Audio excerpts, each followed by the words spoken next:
Coming up on today's show. Found myself very attracted to art class and the different projects that we would do in art class. And that was a common ground for me to share my enthusiasm in whatever shape or form it was or materialized into with my grandmother. And as I've gotten older and more interested in writing and attached to writing, my motivations come out of need and um, desire. I mean, I have to communicate in some way, shape, or form. And being a dreamer, that's how I see myself as an optimist and a dreamer. Anyone can do this. And so I wanted to say, look, here's a neophyte or just somebody that's an enthusiast creating Irish spirituals, sharing or delving into haiku. You know, Yeah. think that more traditionalists or people that have degrees in fine arts might know. Hi there, I'm April Paige, breaking down the what, when, where, and how creatives get their inspiration. I'm a big fan of the cursey words, and I've been a creative for 30 plus years in marketing and fine art. This is where creatives unite to break down the facts of creative life. Buckle up, let's get lost in the world of creativity together. Welcome everyone to Artist Antics with April, where we talk to creatives about creativity. And today I'm very excited to sit down and talk to poet, music writer and producer, and visual artist Steve Finn. Welcome, Steve. Thank you so much for being here. Howdy. Thanks for having the courage to have me. Yes. And I know you're originally from Rochester and you now live in Raleigh, where I'm at. And we met at an open mic night for poetry. And so I'm really excited to dive into this conversation. My first question, which I ask all my guests, is I love hearing that initial spark of the love of creation and how that formed in you. Like for me, it was my family and so many creatives around me as I was growing up. And I just love to hear that story, like where it came from, how you were supported, etc. Well, I think my spark or my interest really came from my grandmother, Mary.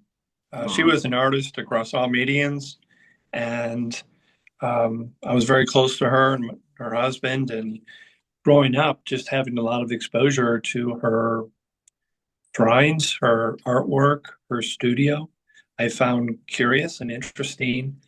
When I delved into grade school, found myself very attracted to art class and the different projects that we would do in art class. And that was a common ground for me to share my enthusiasm in whatever shape or form it was or materialized into with my grandmother. And shortly after some of those formidable years of impression, um, I was learning about writing poetry in fourth grade school. And I just took an interest from the beginning. Um, I had to write some things for classwork. And as a result of that, I found myself carrying that conversation with family members, my grandmother, and others that would have the courage to listen to me. And I started writing initially as a poet. And part of my personality at the time, watching the Jackson Five on Saturday mornings, watching Soul Train in the afternoon on Saturdays. And I just found myself matching the artistry of some of their colorful cartoons and what you would see on the Soul Train dance offs and so forth, matching my interest in music and I should say writing and art. And eventually that really pushed my interest into music. I've always been a fan of music. At my house, my parents had a lot of records from the 50s and 60s. I'm a Motown fan. Yep. And so I would listen to a lot of the words of the Motown and I would find myself writing lyrics or poems and eventually doodling, drawing. And I'm not going to dare assess myself other than saying not as good as other people. And, just develop that interest to perhaps bring the answer into focus early on, observing my grandmother and getting that interest and being able to share that with others in my immediate family and my extended family, including my cousin, who's now in Seattle, Brian. And it's just always been a staple that really started in grade school. And I found it became a form of refuge in high school, my writing in particular, my doodling. And that was really where I thought at some point in my life, I want to do something constructive where I can point to and say, I did that. Yeah. So No, I hope that helps. yeah, no, that's wonderful. It's very close to my experience. Like I had a very musical family and was raised in a Cuban household, but we listened to everything from Motown to, Cuban music and just exposed to so many different things, and a lot of the musicians in my family would just play at, our family gatherings and make up songs, which was really fun. But as far as poetry, and then I want to get into the music and then the art. So as far as poetry, like, I consider it painting with words. And, I was really moved by that open mic that we went to about you and everybody else who presented. I was so flabbergasted about how good everyone's work was. I didn't know what to expect because I had never been to one before. And I went all the whole gamut from laughing to crying and everything in between. And I was like, oh my God, I didn't expect to be this emotional. But it really did grab me some of what everybody was doing. I was just so in awe of that, and came away with it saying, they're painting with words basically, and really good at it, like I really good love at that. it. Painting with words. I absolutely love that. Yeah, it really is to me. That's what you guys were doing. So I was just like in awe. I was like, oh my gosh, they were all so really good. So I'd like to talk to that a little bit because falsetto prophet Mark, I'm sure you know who I'm talking about, but He's he a good challenged. friend.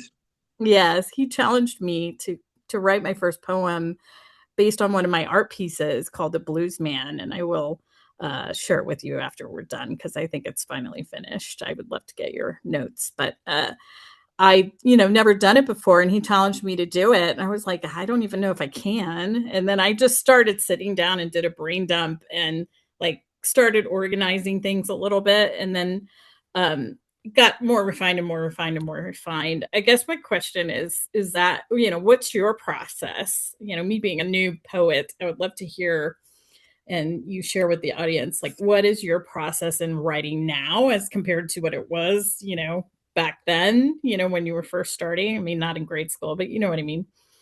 Yeah. Fantastic. I got to slip in, given your reference to falsetto prophet. Yeah. It's very appropriate for you to reference him in general. And that's exactly what he would do to challenge you with writing that poem. And for the record, he shared that with me. And Oh, in great. my part, I would be the cheerleader supporting you and cheering you on. Uh, Yeah. Maybe to wax poetic in response, when I was younger, it was something I had fun doing. So because of my innocence as a writer, not to mention my non-pedigree, it just was fun. And so it was something I enjoyed to do it.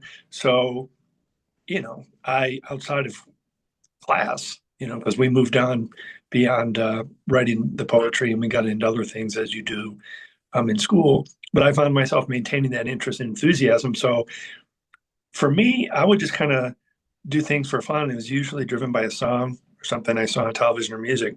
Hmm. However, that changed. And I think um, from spontaneity and fun is sort of what would drive me or move me in that direction.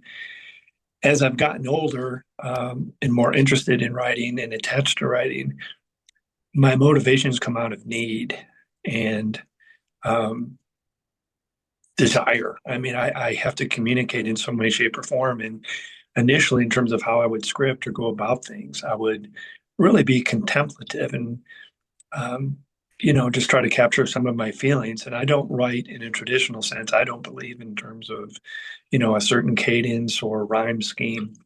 I'm all over the map, but I'm really driven by sort of trying to capture what I'm feeling emotionally. I remember a professor of mine in college, we had to have a journal of things we were writing. And she said, wow, you must have really liked this person. And I'm like, well, I didn't write it for someone. I just wrote based out of emotion. And Yeah. I found that interesting. And as I've gotten older, I recognize moments to write. As an adult and adulting, much like you described before we began, Yeah. you're out there and you're doing things. But I feel literally desire and urges to write. I have a writing space downtown across the street from my office. If I'm frustrated, or if I'm like, how do I get out of this, or I need a Right. distraction, I will walk across the street and I will write, and I just start free flowing. And typically, I don't edit a lot of what I write, but for me, it's important relative to scripting or getting. It's just capturing that thought or those feelings and just getting it right down on paper, and then Mm, reading it a couple times and see where it goes. I was mm. challenged recently, similar to yourself, when I was out in Seattle visiting my cousin, who's now in two bands, um, aside from his job at Seattle University. And I was put on the spot. And he said, why don't you do this? And I was in public, I was in the company of uh, his wife and some of her friends. And so I was kind of taking it. So, I just got my mind right and I moved away from the dining room table into the living room, and I wrote something in 8 minutes and 37 seconds. Oh, And I came back and I read it, and it was unedited. And I was able to take the challenge, much like you and Falsetto Prophet and my cousin, and it was all in good fun. But I'm a competitive person and I'm a writer, and so I was challenged mm. to do something. Yeah. So I sat down and I wrote something off the cuff. I had to sit down for a couple minutes. I was kind of like, and then when it came, I just wrote it right out and I put a stopwatch on. 8 minutes, 37 seconds later, I came back and I shared it with the audience, and people were stunned and actually very appreciative. Yeah. It was fun, but Yeah. I think if I Sometimes a challenge like that, especially for me, because I'm I'm similar. If you challenge me, I'm going to be like, oh yeah, I can do that. So uh, I I think sometimes when I'm in that mode, uh, and you're just like, it's almost like mental focus. You're like, okay, I can do this. Let me get it done. And I think sometimes it's even better than when I have, all the time in the world or the biggest white canvas there is to sit there and, contemplate what it is I'm going to be doing.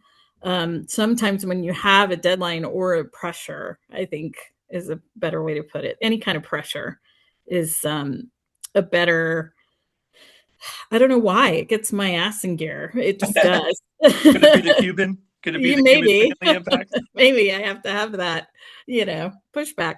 But yeah, it really does. I have that like really sometimes can really procrastinate or just overthink big time of what I'm doing, or if I'm stuck, I'll really get frustrated and turn the whole piece upside down and try to see it as something not as what I was painting, just to get out of, the rut I was in.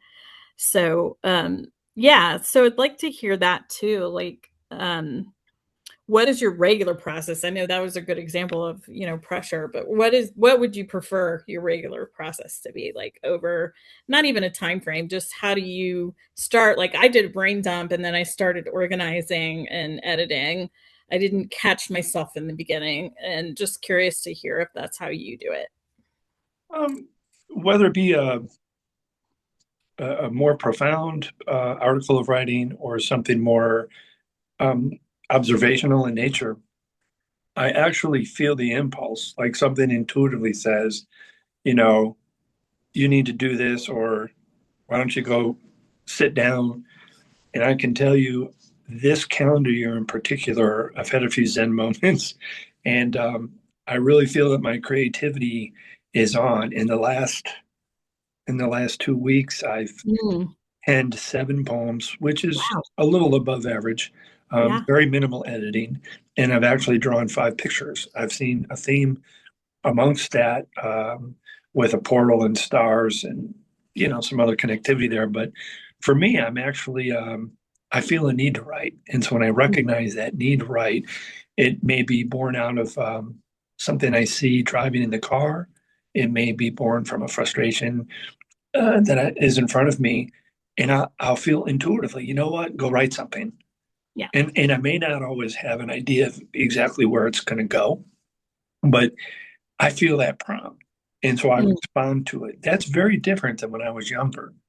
And there's other times, like when I was living in Texas, I would drive down the street and just pull over and go into a tavern or a restaurant and just sit down and write four or five Yeah. things, and it would just happen. Now I look for, when I'm frustrated, opportunity, or other times I just feel an impulse and a need and interest to do that. So I keep paper and pen handy.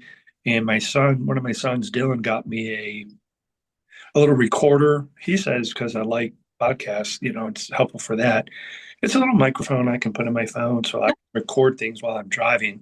I Yep. have a history of breaking my micro cassettes. So yeah. So anyway, I know that's kind of a murky response, but No, that's hope that great. It's helps. great. It does. I call it my idea bank. That's what I'm calling it right now.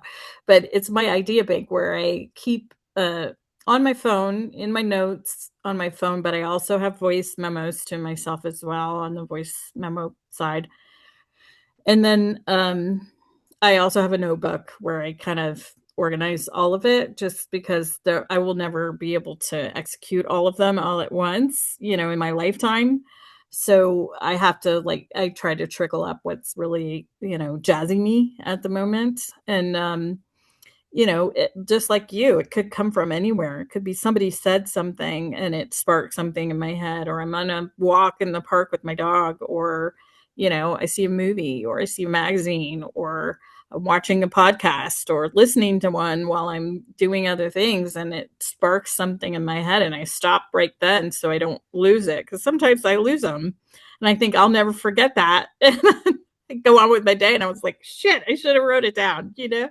So sometimes they fly away, but where do you think that comes from? I've asked this of several of my guests, and I love the answers I get. But to me, it's more like intuition almost, or not to get too woo woo with it, but for lack of a better term, maybe some kind of channeling where you're pulling down. For me, it takes over where I'm like, sometimes it's not actually my idea. I don't know where it comes from. I'm just curious how you feel about that. Well, I like your reference to channeling. Yeah. I would say it's a similar path or similar um, calling. So it's driven by different things on occasion, but I would use that word channeling. It's something very similar in my experiences as compared to what you just described. Yeah. Those ideas come, and I think it's meet you where you're at, whatever life experience you've had, wherever you're at currently, et cetera, whatever's happening in that moment, in that day. I think it meets you there somehow. And then that's when the flash of inspiration comes. But so the doodling makes me curious because I was a award-winning doodler in my corporate job. I would sit in my meetings and people would ask me for my doodles after we were done. I was full on, actively listening, but I would just doodle the whole time because it was just therapeutic. It's like therapy for me to draw or paint. And I highly suggest it to anybody, do something. It doesn't matter what it is, whether it's poetry, music, art, maybe just Tai Chi because you're moving your body, but find something that helps you with your expression. And because we all need it. I don't care who you are. People always say, oh, I can't even draw a stick figure. I said, but you have gifts. God gave you gifts. You just haven't found them yet. So they're like, nah, not me. And I was like, yes, you. Yeah, everybody has them. And, part of why I wanted to do this show is to tell people, whatever the gift is inside of you, you have to share it. It's so important, especially right now. But doodling, back to doodling, I used to do it all the time and just, without consciousness, start just drawing whatever came out. It was weird shit that used to come out. And I'd be like, wonder what that was from. And my coworkers used to ask me for them after I was done. They were mesmerized by them. And so I'm just curious, like, does your doodling match what you're writing? Is it have anything to do with it, or something totally different? What is that like? That's a great question. And actually, there is a relation, and it also includes a relation to music. Mm, So I have found, excuse me, the last 8 to 10 things I've drawn since the fall have musical notes. Hmm.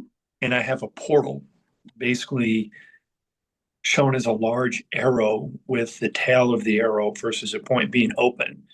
And I'll have things channeling into the portal and then coming out as music. So I find some of my doodling, which may be if I'm working remotely or on a call, just, kind of sketching. I draw typically some of the same things, Mm. moons, stars, musical notes. And it relates to my music because sometimes I think about a melody when I'm in a meeting or something that may help motivate me musically, a song more specifically. And then there's other times when I reflect on a doodling or I always look at it. I take a look at what I was horsing around with. I'll do that at the gym when I'm reading a book on cardio equipment, um, at my house, sometimes at the desk. But I'll look at some of the things I've drawn, and then I'll talk about dreaming um, or romantic things.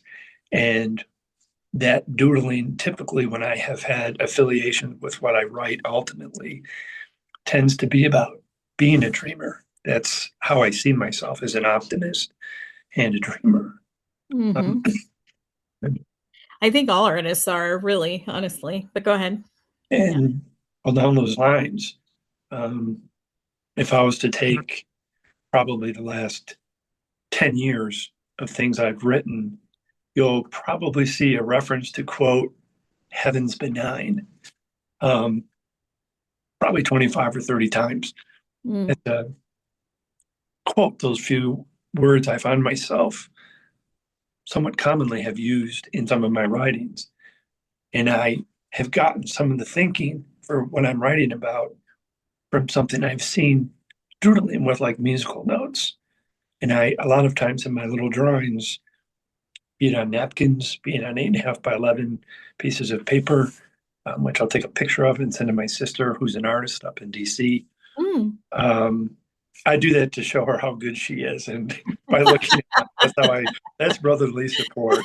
You know, That's seriously. funny. So, and I always laugh about it.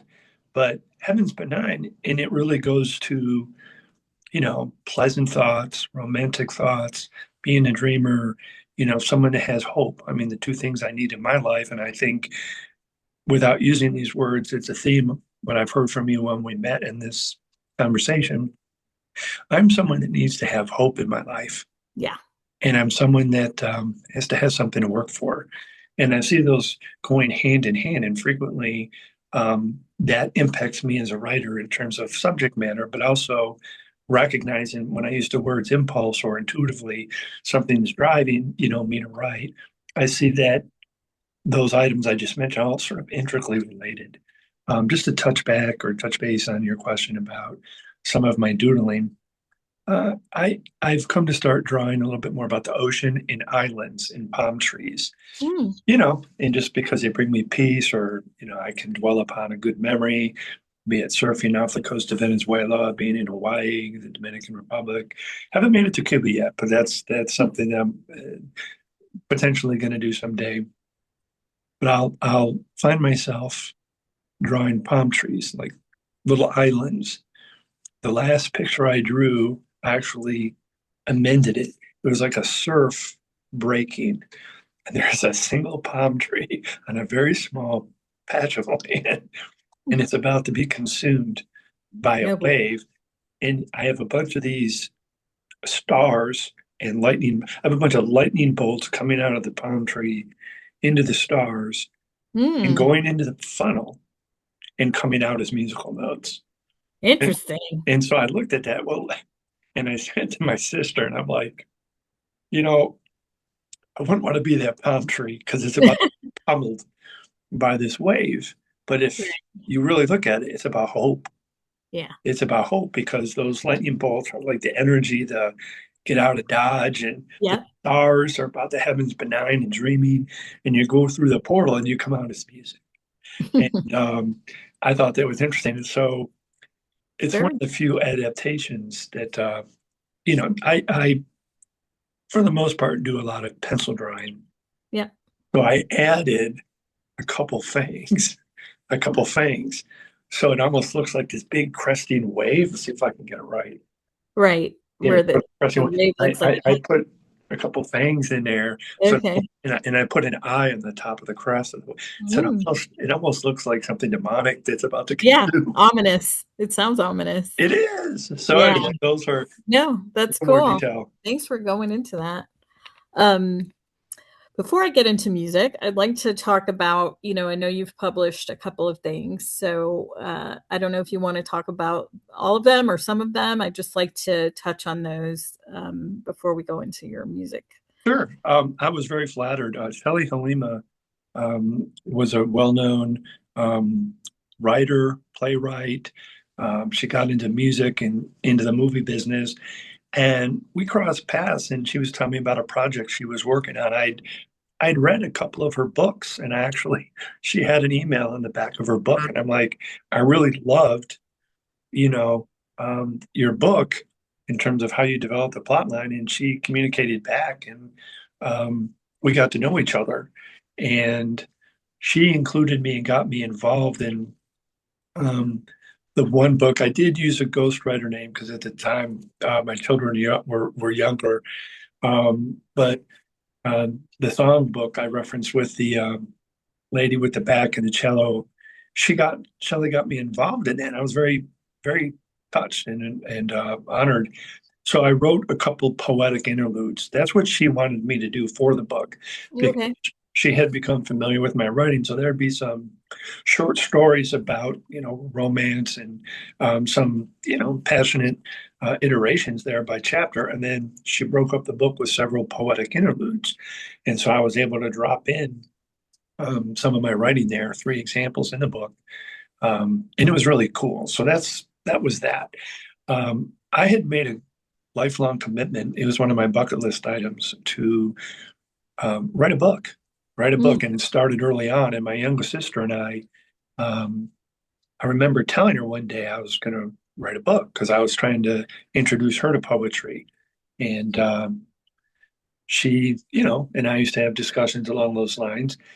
And flash forward about 30 years, I was at a point in my life checking things off my bucket list.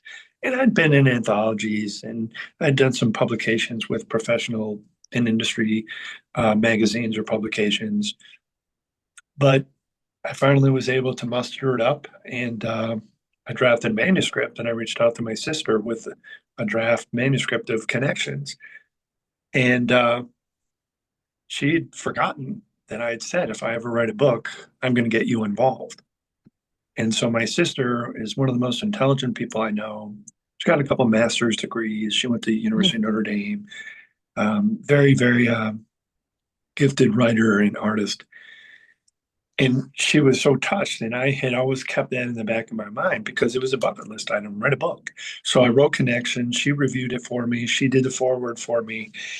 And it was really cool to sort of honor that commitment to a family member and fulfill that dream as a writer. Now, Connections, connecting in Alaska, excerpts from the last frontier was Steve on going bananas on my trip to Alaska. The final items in the aforementioned bucket list: go to Alaska, comma, see grizzly bears. And I'd been stuck on 49 states for over 9 years. And I'm mm. flying out through Seattle to go to Alaska. I was going to run 77 miles on the Iditarod Trail alone, without a weapon, uh, Jesus. without self-defense mechanisms, over Memorial Day weekend. And I did that 10 years ago. And I was so hyped to be able to look forward to Alaska. I had written a couple poems about Alaska. I never been there. I reached out to, at one point when I was in Houston, I was trying to finance the trip. So I reached out to Governor Tony Knowles and I said, I'm a nice guy. I'm a writer. Why don't you pay for my flight ticket Right. to Alaska and I'll write a poem for you that can Yeah. be the state poem. Yeah. And And I got a couple form letters back, including one that says, Alaska is fortunate to have residents as you. And needless to say, it wasn't from him, it was from one of his staff members. I wrote it from Houston, Texas. I'm not a resident of Alaska. Right, right. I found a way to get his email. So I Oh reached out to him and shared with him all the efforts to get in touch with him. my And, gosh. and, and he did respond. He said, "Thank you for your creative and enthusiastic response, but thanks, no thanks." And he proceeded to share with me the state poem, which was about an Inuit orphan. And he said that, What? yep, he said that, that poem will never be supplanted as our state poem. But, good luck. And if you ever get to Alaska, let me know. And so anyway, Jeez. I for years had tried to get up there and I wanted to see grizzly bears in the wild. This Well, I is, mean, how beautiful would that be to do that trip that you made and see all of the countryside, really? yeah, Like, there's no way not to see it, but I mean, did you come across any bears? Is my yeah, I question. was going to show you this. Oh, God, a scar? No, I saw eight total. Three were behind a fence line that I figured would be my best place to see a grizzly bear, because it was on the backside of Kenai Fjords National Park, separating the fence separated private rangelands. So doing my research, and I put a couple of years into the research and finally pulled the trigger. I saw three in that like 7.9 mile segment, which was my third leg of the 77 miles. And when I got out of there, the Rangers were like, "Hey, did you see anything?" And I was trying to be humble. Hard to kind of hide the smile, and I was carrying, but I showed them the pictures, and you had to sign waivers and all this stuff. Like if I die, I won't sue anybody. And I showed them the pictures, and they were like, "Okay, did you see those buses go out there, with tourists?" And I'm like, "Yeah." They're like, "Nobody's seen anything for 3 weeks, and they're paying $80 to $120 a seat, and you saw three." And I have a picture of a bear putting her nose through the fence, in my sneaker. It was Oh my they gosh. estimated it to be 625 to Oh my gosh. 650 pounds. It was about a 20-minute encounter, and so they said, "You're that's cool. You need to meet this guy." So they introduced me to a Native American, and he gave me three grizzly bear claws, and I cherish them, and I wear them depending on what's going on in my life or that day to be strong and you know Yeah. um, try to take care of business. And to answer your question, and there is an answer, I was so amped up that between the time I left RDU, and got to Anchorage over Memorial Day weekend, logged 77 miles on the day I did ride trail, turned around and come back. I had written nearly 200 excerpts. Jeez. I was just creative overload. And Wow. so it took me a number of years to find the right compilation Yeah. or reflection. And so in the introduction, I indicated, this is not the entirety, rather a selection, but I wanted to show the variety. I had haiku, I had free form, I had romantic, traditional, and I was introducing or trying to introduce something I'd love to see, which I'd never found, called Irish spirituals. So in there, you'll see four asterisks next to or underneath the titles. And when I shared it with Falsetto Prophet, he's like, "Man, I felt like I was listening to Muddy Waters or BB King. It's like a bluesy thing." I was like, "That's what I'm trying for." He Mm. goes, "It's a poem, but it really has the cadence of a song." I said, "That's what I was going for." So I wanted to have a variety for connecting in Alaska excerpts from the last frontier of different typology. I am by no means an accomplished writer and poet, but I'm an enthusiast. And to go what you said, anyone can do this. And so I wanted to say, look, here's a neophyte or just somebody that's an enthusiast creating Irish spirituals, sharing or delving into haiku.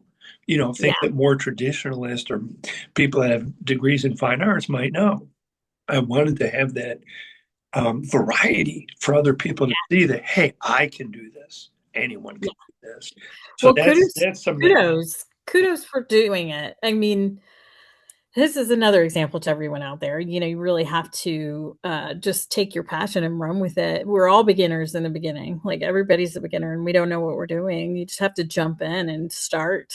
And people get so self-conscious of wanting to be perfect in the beginning, and you're not going to be. No one is. You grow with it, and that's how it goes. But you never know, with all of that you've done, especially in that trip, who you might affect just from reading what you wrote. It could have that ripple effect in the future. So that's really great. I mean, I would say, and I'm curious to hear, I mean, I'm sure you agree that probably all of that creativity was flowing through you because you were seeped in nature at that time.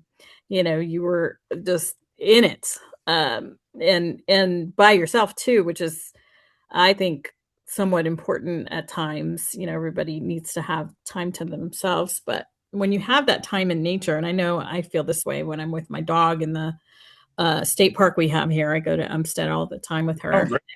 and she loves it, and we just roam around all the trails.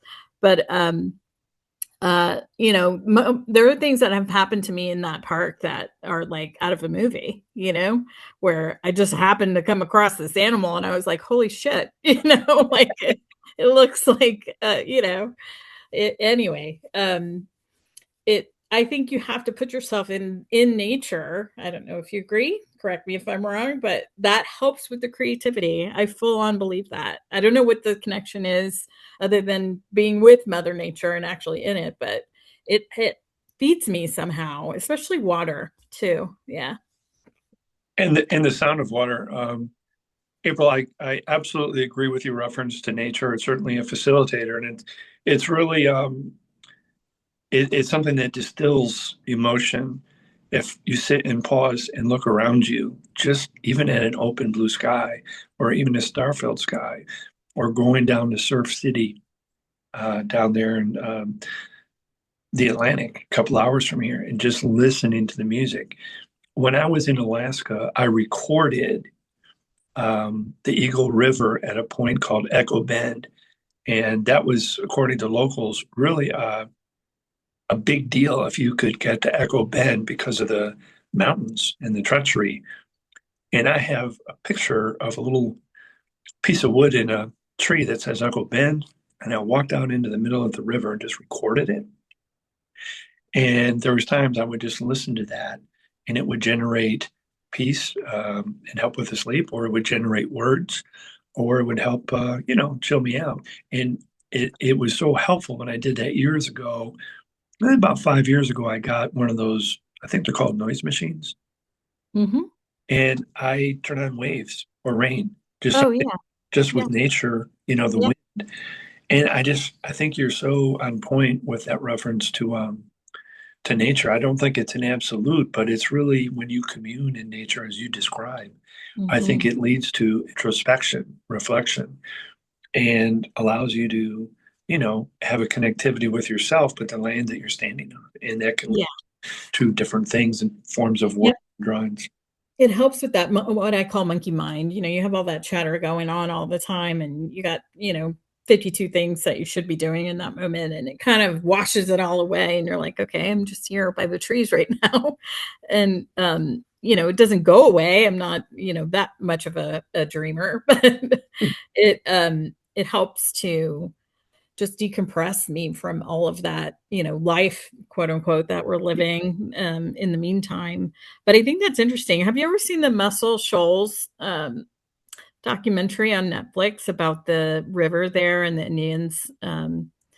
They were saying it's a singing river, and they had a Oh, production studio right next to it, and that's where all of the major songs, Motown, etc., that have been recorded there.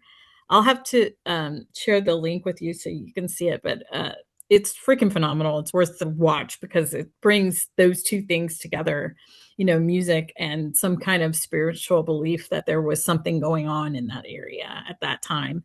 They said it's, not there anymore because they've changed and they made dams and did, what we do as humans and screw it all up. But it's not.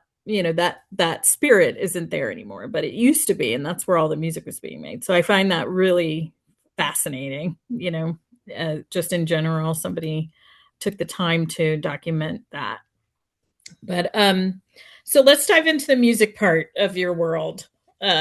So how did that translate? I mean, I know you said you were helping your sister, but what other things have you done musically? And do you play? Is the question.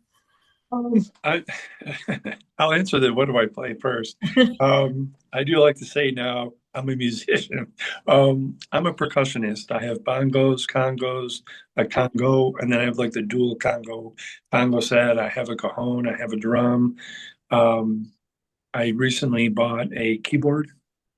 So I have what I call the Headingham Ensemble, which I have my neighbors over and we watch videos and we just do our best to simulate uh, what's Yeah. happening. And we watch, you may appreciate this, Playing for Change on YouTube, which is just Okay. remarkable. And when Mhm. my cousin, the musician from Seattle University, is in town, I keep a guitar for him or guests. We had to get together spontaneously after the Super Bowl and had a group of people, including an accomplished guitarist, come over to my house and we played music till 3:30 in the morning. I would describe my capabilities as more as an enthusiast as compared to accomplished, but it's nice to commune and have friends and sit around and you know do. Yes. So with that said, when I was younger, the Jackson Five, the Soul Train, listening to some of my parents' old music. That's in part, I think, why I enjoyed watching the Happy Days, the show The Mm. Happy Days, and the music in particular. And so, we'd sometimes sing around the house, my sisters and I. But eventually, I just carried this real appreciation of music. I always had a transistor radio in my pocket, even when I shouldn't, at St. Thomas More Elementary School during class, in high school, and eventually. I never had any kind of music training or formal music training, but in my mind, I could match a sound with some of my lyrics. And so I had a friend of mine that our story is fascinating. Before, or if I have the opportunity to tell you, I will. It's really, truly a fascinating story. Um, I would find cadence and beats and rhythms, and I would write it down on a piece of paper, like 1, 2, 3, 4, 1, 2, 3, 4, and then I could actually sit down with friends that were musicians and create music, and then Mm. would, do an adaptation. So I was coming up with like how sounds could happen, Mm. mix. At work when I was younger, I would open two uh, what do you call it, websites, and I would have music playing, and I would try to be like a DJ playing two songs at once to mix, and I would just do things like that and have fun. And over time, as someone growing up, I just never had the opportunity to participate in music, and that's fine. But I just have always had this burning desire to be around music and listen and do something with music. And Yeah. that desire, when I've come into cross paths with musicians over the years, be it my cousin, who I've written songs for his band, I should say lyrics, and we've been able to figure out how to, put it to music. When I was younger, I met a couple, people in bands, and I would be like, hey, I've got these words and I have an idea. And so I would work. One of the bands was in Buffalo, New York called Actor, and the lead singer was Jesse. And I said, hey, this is what I'm thinking, da da da da da. And I wrote away to 38 special. And I said, I got some lyrics for you, and here's how it could work. And so Joni Gaffney was the manager for the Mark Spector agency out of New York that sort of managed their tour. And they invited me to their concert, 38 special concert in 1986 at Ashland, Virginia. So I got to meet them and I Mm. gave them a few, like songs, poems I wrote. But I said, I'm not a musician, but here's how I translate that. And so we were just kind of sitting around the room and, they were kind of doing the hand drumming or, they were talking about pitch and things that were beyond me, but it just was really cool. I hear things in my head when I write sometimes, not all the time, to be clear or honest. I was in Houston, Texas, and I was at my day job, and I was going into a Burger King before going to a big community meeting, and I was with two colleagues, and there was a guy seated next to a bicycle, and he was pretty yoked, and he was wearing a mother beater shirt, and it was in the third ward in Houston. It's the locals called Trey. It was a tough neighborhood.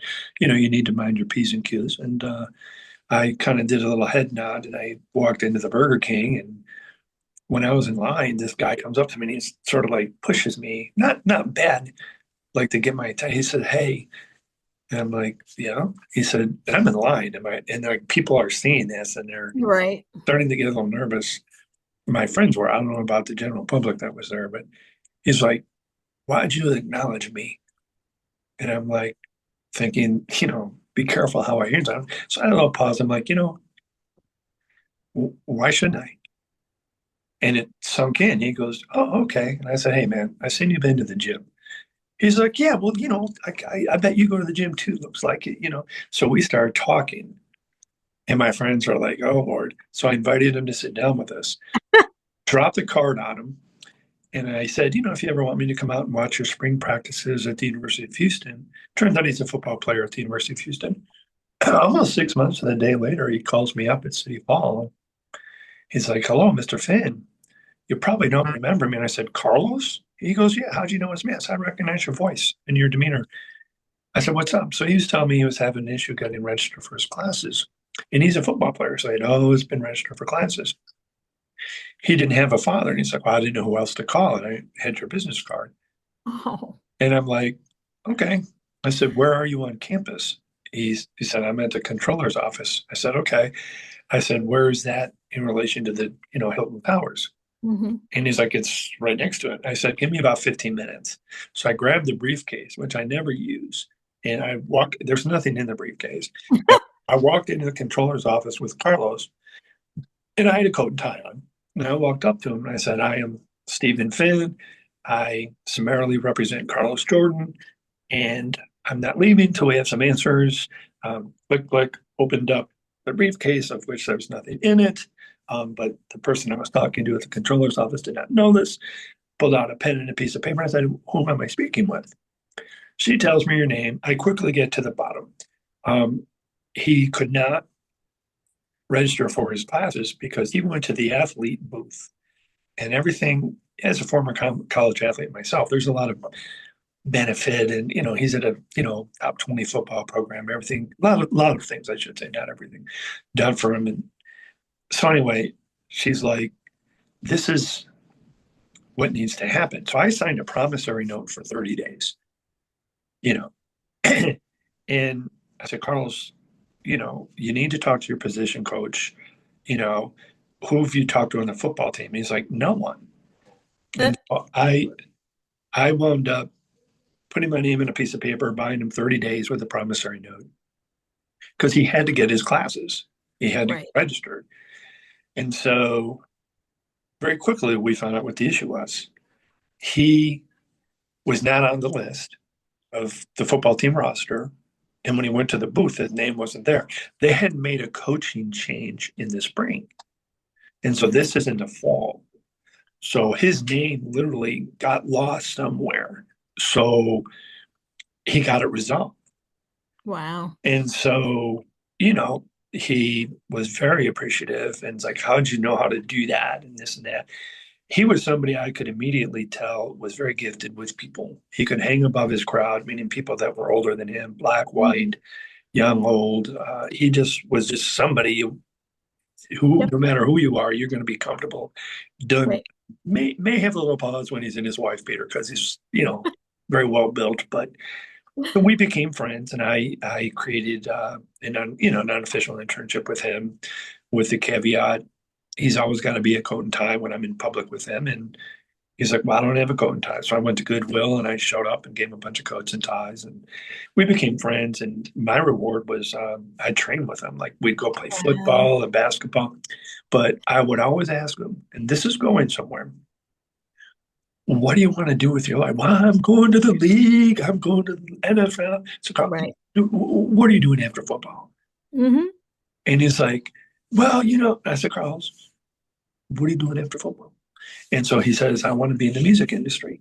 So that's any conversation I would have with him was always about music. And then it's like, well, that's cool. And so like he liked my writing, he liked my poetry, and he had a vision. And so I helped him get situated, helped him as an athlete get a free agent tryout with the New York Jets. He had 3 years of compensation as a taxi squad player and got some money. In the summers, he'd say, hey, how do I do this or that? And I showed him how we could buy properties and flip them. And we became friends. But he started getting into the music industry um, where he was helping like DJs and doing promotions, but he wanted to run his own show.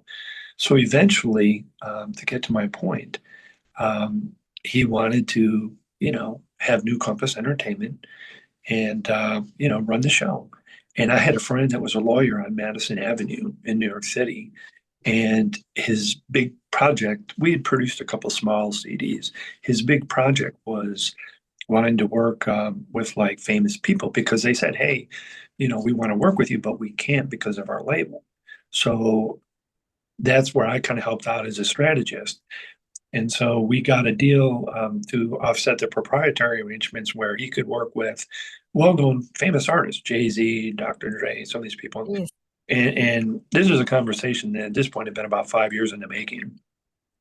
And, they couldn't go out and do songs together and record it on a CD, but they could collaborate with him with what were B-side, as you may recall from the Motown days, they had an A and B side. Yep. That's where his concept came from.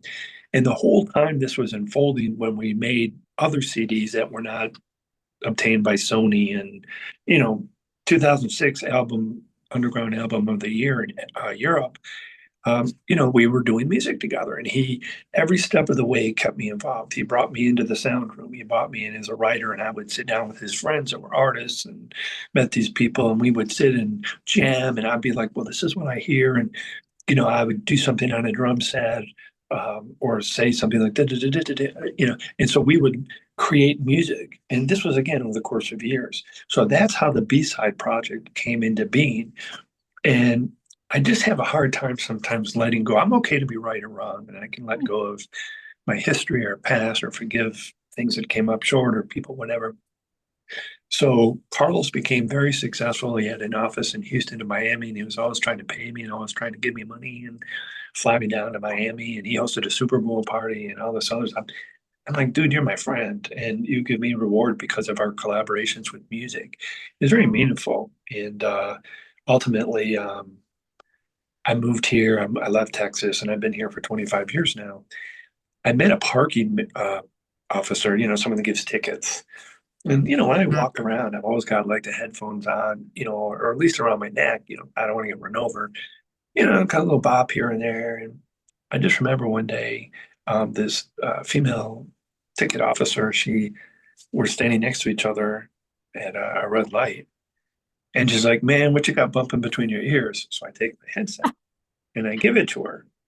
And I had Dr. Dre Chronic. Oh, hold on.